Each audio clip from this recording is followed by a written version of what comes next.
Hi! In front of me is Samsung Galaxy Tab S9 FE, and today I would like to show you how you can select and delete multiple photos at once.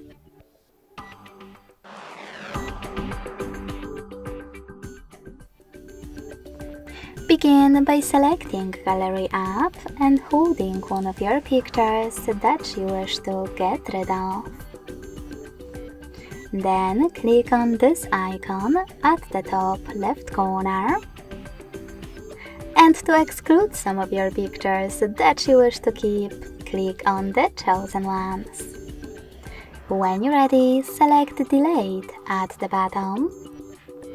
And last but not least, confirm your choice in the pop-up. So when I do that, as you can see, all of my selected photos were successfully deleted.